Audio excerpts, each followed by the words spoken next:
Hello everyone, welcome to another blog. তোমরা সবাই কেমন আছো? নিশ্চয়ই খুব ভালো আছো।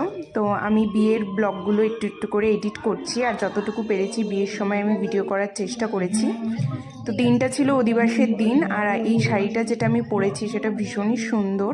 এটা আমাকে আমার মাসি শাশুড়ি দিয়েছে। শ্বশুরবাড়ি থেকে যে শাড়িটা আসে সেটা পরেই অধিবাস করতে বসতে হয়, এটাই নিয়ম।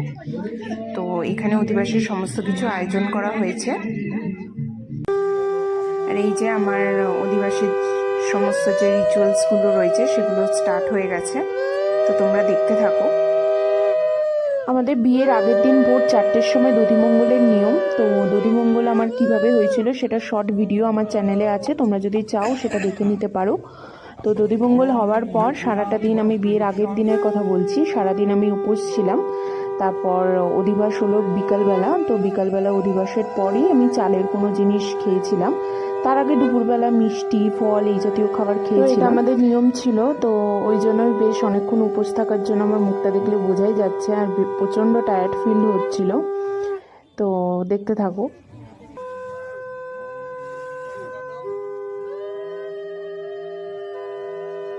তো যেহেতু আমাদের শ্বশুরবাড়ি আর বাপের বাড়ি দুজনেরই সেমই নিয়ম যে দুটো করে শাখা, দুটো করে পলা পরতে হয়।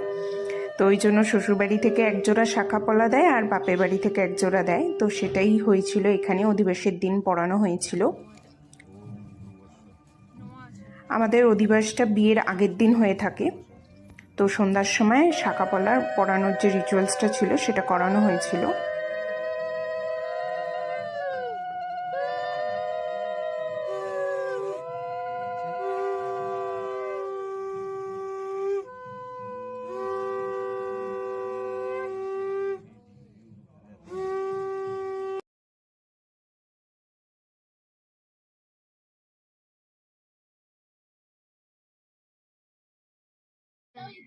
তো এই তো অধিবাসের সমস্ত নিয়ম হয়ে গেছে, আর মা আমাকে শাঁখাপলা পরিয়ে দিয়েছিল, তো সেটা ক্লিপ নেওয়া হয়নি।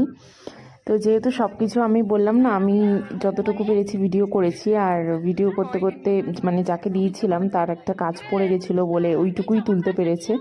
তো শাঁখাপলা পরানোর সময় আর ভিডিও করা হয়নি, সেটা আমার বিয়ের ভিডিওতে, হয়তো অ্যালবাম ভিডিওতে থাকবে।